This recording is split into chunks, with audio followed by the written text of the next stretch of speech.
Class 11 chapter number 1 the living world, यहाँ से हम स्टार्ट करते हैं। इसका पार्ट 1 होगा और यहाँ पे एनसीईआरटी के अंदर जो है कुछ वर्ड्स होंगे, मैं उनको दोबारा से रिपीट करूँगा ताकि फिर वो याद रहें अच्छे से। और यहाँ पर जो एनसीईआरटी यूज़ कर रहा हूँ वो करेक्टेड है। तो करते हैं स्टार्ट। एनसीईआरटी हमारे पास होनी चाहिए रिवीजन करने के लिए, सो दैट हमें बार बार पढ़ने ना पड़े। इस पर्पज़ से मैं स्टार्ट करने जा रहा हूँ। तो स्टार्ट करते पहले पेज से। Biology is the science of life forms and living processes. The living world comprises an amazing diversity of living organisms. Early man could easily perceive the difference between the inanimate matter and the living organisms. Early man defied some of the inanimate matter, wind, sea, fire, etc., and some among the animals and plants. A common feature of all such forms of inanimate and animate objects was the sense of awe or fear they evoked. The description of the living organisms, including human beings, began much later in the human history. Societies which indulged in anthropocentric view of biology could register limited progress in biological knowledge. Systematic and monumental description of life forms brought in out of necessity detailed systems of identification, nomenclature, and classification. The biggest spin-off of such studies was the recognition of sharing of similarities among living organisms both horizontally and vertically. That all present-day living organisms are related to each other and also to all organisms that ever lived on this earth was a revelation which humbled man and led to cultural movements for conservation of biodiversity.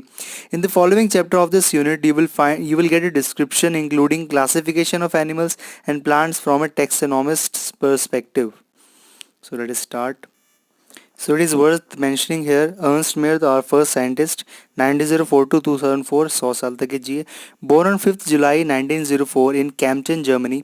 Ernst Mayr, the Howard University evolutionary biologist who has been called the Darwin of the 20th century, was one of the 100 greatest scientists of all time.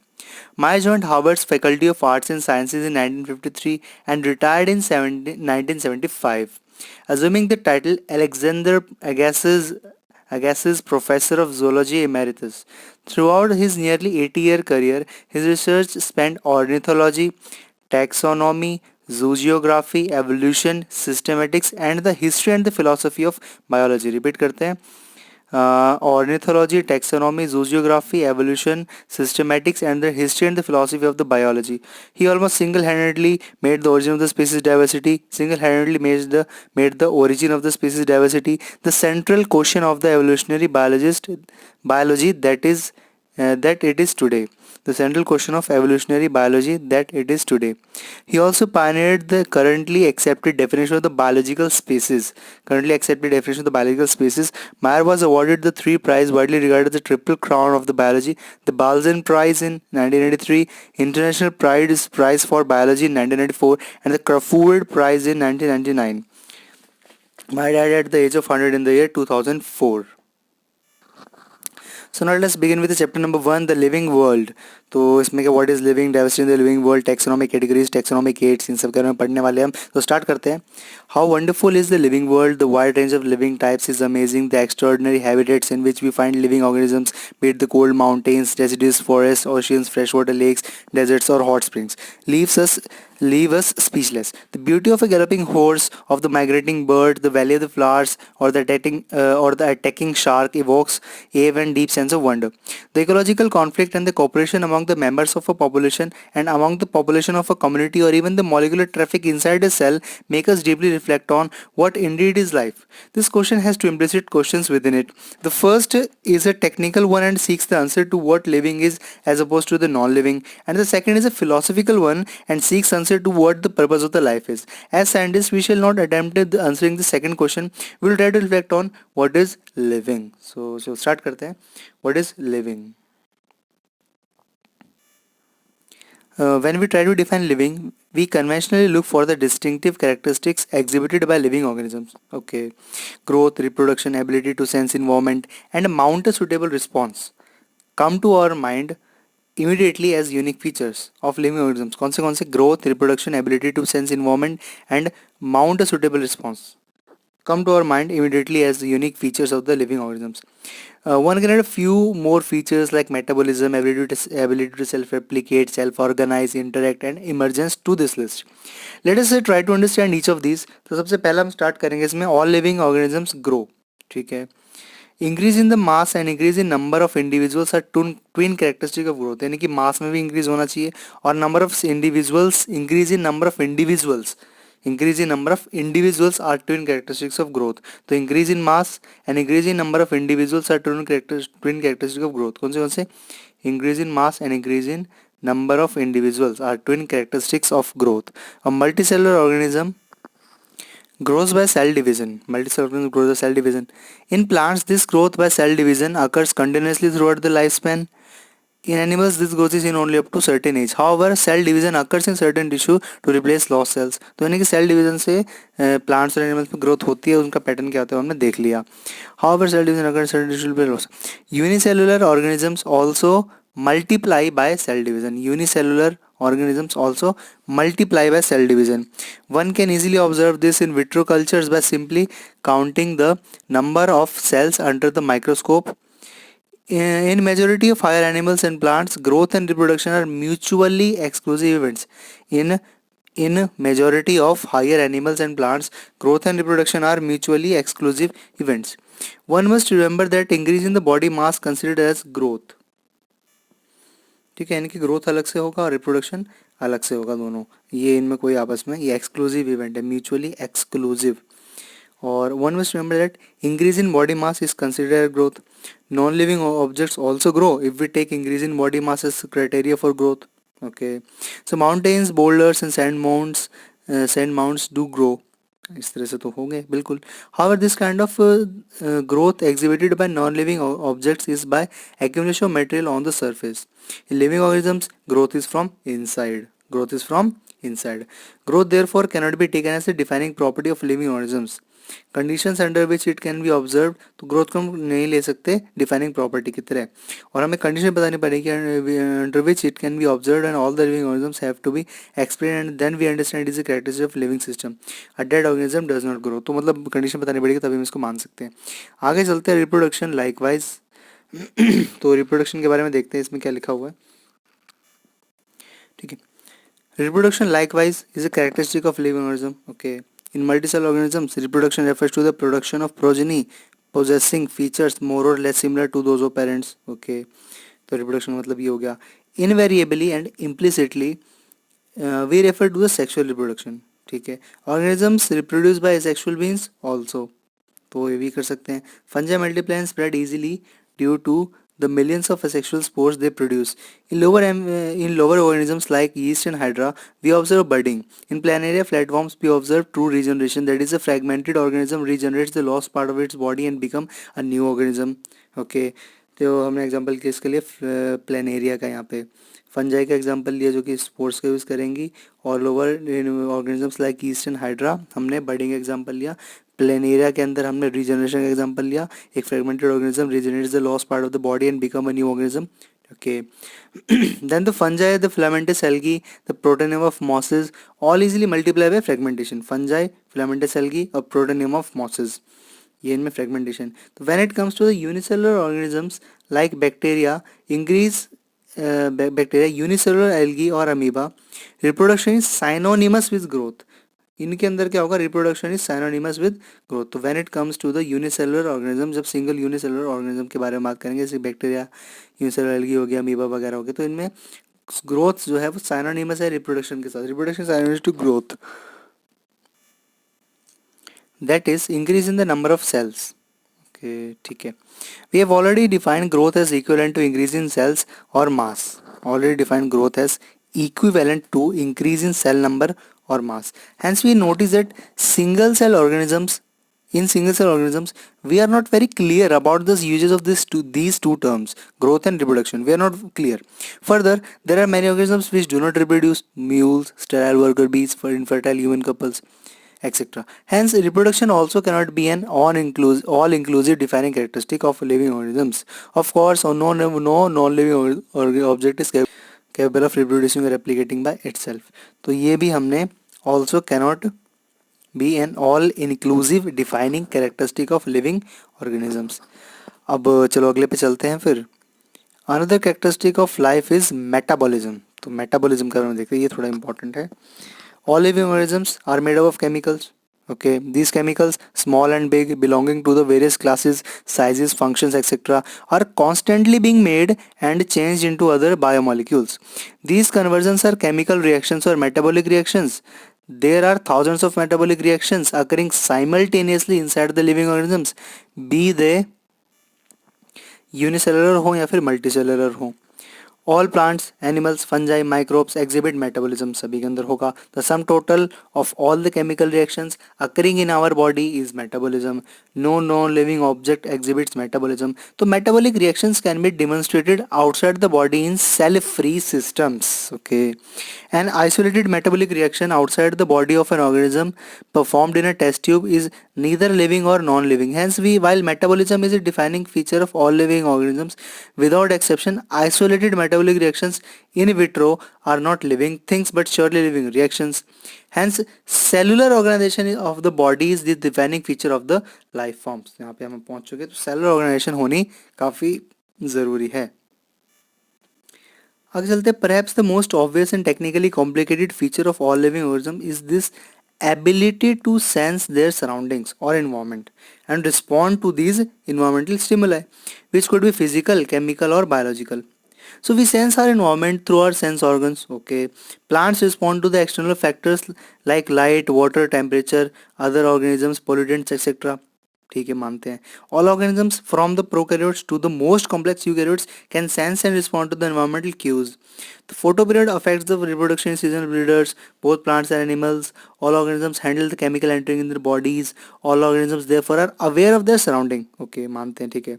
Human beings is the only organism that is aware of himself, has self consciousness. So consciousness therefore become a defining property of organisms. तो consciousness को भी इन्होंने माना है defining property. ठीक है, आगे चलते हैं इसके अंदर.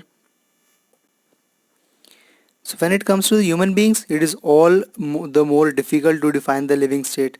We observe patients lying in coma in hospitals virtually supported by machines which replace hearts and lungs. The patient is otherwise brain dead. The patient has no self-consciousness. Are such patients who never come back to the normal life living or non-living? Question छोड़ दिया NCERT ने. कोई बात नहीं, हम आगे चलते हैं इसके अंदर. In high classes, you will come to know that all living phenomena are due to underlying interactions. Okay, तो जो भी living phenomena है ना, वो underlying interactions की वजह से है. ठीक है. The properties of tissues are not present in the constituent cells but arise as a result of interactions among the constituent cells. Similarly, properties of the cellular organelles are not present in the molecular constituent of the organelle but arise as a result of interactions among the molecular components comprising the organelle. These interactions result in emergent properties. These interactions result in emergent properties at a higher level of organization. तो emergent property at a जो higher level organization है, वहाँ पे एक emergent properties हमें मिलेगी इन interactions की वजह से. This phenomena is true in the hierarchy of organizational complexity at all levels. Therefore, we can say that living organisms are self-replicating, evolving, and self-regulating interactive systems capable of responding to external stimuli. The biology is the story of life on earth. Biology is the story of evolution of living organisms on earth. All living organisms, present, past and future, are linked to one another by the sharing of the common genetic material but to varying degrees. तो chapter number 1 का अगला section start करते हैं. Diversity in the living world. If you look around, you see a large variety of living organisms, be it potted plants, insects, birds, or pests, or other animals and plants. There are also several organisms that you cannot see with your naked eyes, but they are all around you. If you were to increase the area that make your observations in, the range and variety of the organisms that you see would increase. Obviously, if you were to visit dense forest, you would probably see a much greater number and kinds of living organisms in it. Each different kind of a plant, animal, or organism that you see represents a species. The number of species that are known and described range between 1.7 to 1.8 million. यानी कि 17 लाख से 18 lakh. This refers to the biodiversity or the number and the types of organisms present on the earth. We should remember here that as we explore new areas, even the old ones, the new organisms are continuously being identified. Okay. Now, as stated earlier, there are millions of plants and animals in the world. We know the plants, animals in our own area by their own local names. These local names would vary from place to place, even within a country. Probably we will recognize the confusion that would be created if we did not find ways and means to talk with each other. To refer organisms we are talking about.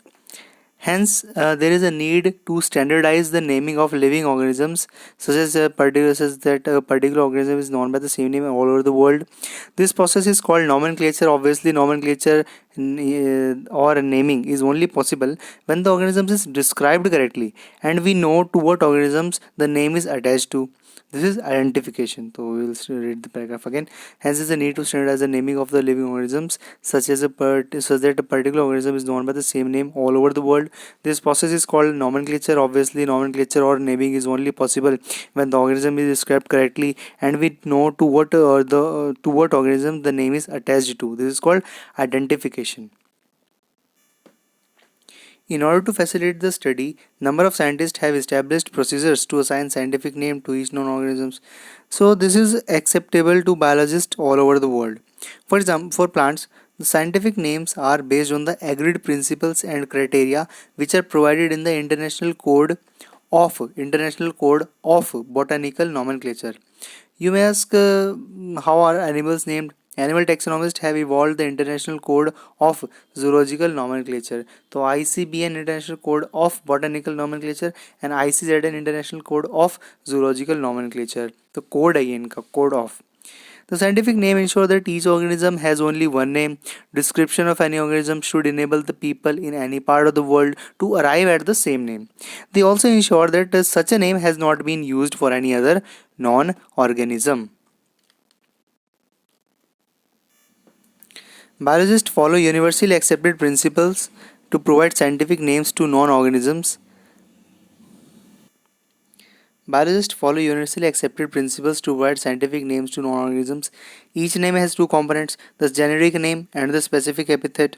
This system of providing a name with two components is called binomial nomenclature. This system was given by Carolus Linnaeus. Carl von Linné. Carolus Linnaeus is being practiced by biologists all over the world. This naming system using a two-word format was found convenient. Let us take the example of a mango to understand the way of providing scientific names better. The scientific name of mango is written as the Mangifera indica. Let us see how it is a binomial name. In this name, Mangifera represents the genus while the indica is the particular species or a specific epithet. Other universal rules for the nomenclature follows.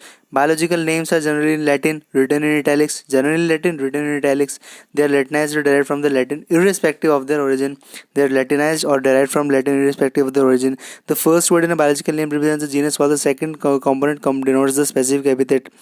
First word in a biological name, genus, while second component denotes the specific epithet. Both the words in a biological name, when handwritten, are separately underlined or printed in italics to indicate the Latin origin. The first word denoting the genus starts with a capital letter, while the specific epithet starts with a small letter. It can be illustrated with the example of a Mangifera indica. जो हमारा last point था, पहला point था हमारा biological names are generally Latin, written in italics. They are Latinized, derived from the Latin irrespective of the origin. First word in a biological name represents the genus, while the second component denotes the specific epithet. Both the words in a biological name, when handwritten, are separately underlined or printed in italics to indicate their Latin origin. The first word denoting the genus starts with a capital letter, while the specific epithet starts with a small letter. It can be illustrated with the following example of a Mangifera indica. Name of the author appears after the specific epithet. मतलब आ सकता है. That is at the end of the biological name and is written in abbreviated form. Example, Mangifera indica Linn. Means Linnaeus ने इसका नाम दिया था. Name of the author है यहाँ पे, ठीक है. Name of the author. So it indicates that this species was first described by Linnaeus. Since it is nearly impossible to study all the living organisms, it is necessary to devise some means to make this possible. This process is classification. ठीक है. Classification is the process by which anything is grouped into convenient categories based on some easily observable characters. Repeating again, classification is the process by which anything is grouped into convenient categories based on some easily observable characters. Okay. For example, we easily recognize the groups such as plants or animals or dogs, cats or insects. The moment we use any of these terms, we associate certain characters with the organism in that group. What image do you see when you think of a dog? Obviously, each of us will see dogs and not the cats. Now, if we were to think of Alsatians, we know that what we are talking about. Similarly, suppose we were to say mammals, you would of course think of animals with external ears and body hairs. Likewise, in the plants, if we were to if we try to talk of wheat, the picture of each in mind will be of wheat plant and not of the rice or any other plant. Hence, all these dogs, cats, mammals, wheat, rice, plants, animals, etc. are convenient categories we use to study organisms. The scientific term for these categories is the taxa. तो convenient category क्या हो जाएंगी? Taxa. Here you must recognize that taxa can indicate categories at very different levels. Plants also form a taxa. Wheat is also a taxa. Similarly, animals, mammals, dogs, all are taxa. But you know that a dog is a mammal and the mammals are animals. Therefore, animals, mammals, dogs are representing taxa at different levels. Hence, based on the characteristics किसके हिसाब से? Characteristic के हिसाब से all living organisms can be classified into different taxa. चलो, this process of classification is taxonomy. External and internal structure, this process of classification taxonomy. तो taxa के हिसाब से classification करना है taxonomy. Hence, based on the characteristic, all organisms can be classified into different taxa and this process is called taxonomy. तो सभी organism को पहले अलग अलग taxa में divide कर दो, फिर इस process को, इस classification के process को taxonomy बोल देते हैं. तो external and internal structure along with the structure of cell development, process and ecological information of organisms are essential and form the basis of modern taxonomic studies. Ecological information भी क्या है? ये essential है. तुम रिवाइज कर ले दोबारा क्या क्या चीज़ें थी हमारे पास. External and internal structure along with the structure of cell development, process and ecological information of organisms are essential and form the basis of modern taxonomic studies. तो ध्यान रखेंगे बिल्कुल ये सारी की सारी बातें. अंदर बाहर का स्ट्रक्चर, सेल के स्ट्रक्चर, डेवलपमेंट की प्रोसेस क्या है और ecological information of organism are essential and form the basis of the modern taxonomic studies. ठीक है. Hence characterization, identification, classification and nomenclature are the process that are basic to the taxonomy. पहले characterization, identification, classification, nomenclature, CICN.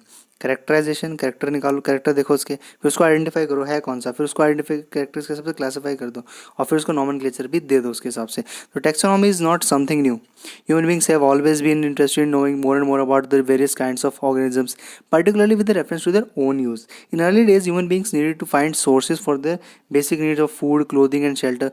Hence, the earliest classification were based on the uses of various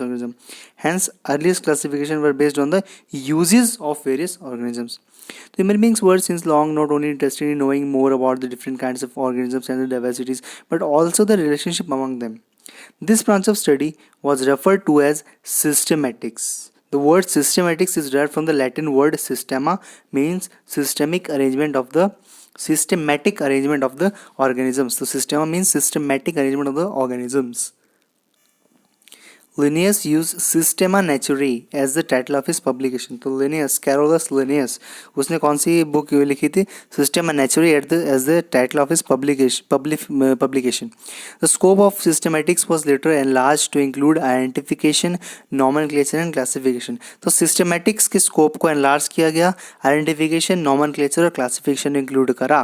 ठीक है. सबसे पहले systematics में खाली systemic क्लासिफिक arrangement थी, उसके बाद आगे क्या करा गया? स्कोप इंक्रीज किया गया. कैसे? आइडेंटिफिकेशन, नॉमेनक्लेचर और क्लासिफिकेशन. आइडेंटिफिकेशन, नॉमेनक्लेचर, क्लासिफिकेशन इनको भी ऐड कर दिया गया. Systematics takes into account evolutionary relationships between organisms. Systematics takes into account evolutionary relationship between organisms. तो एवोल्यूशनरी रिलेशनशिप को भी ये ध्यान में रखना है इसको.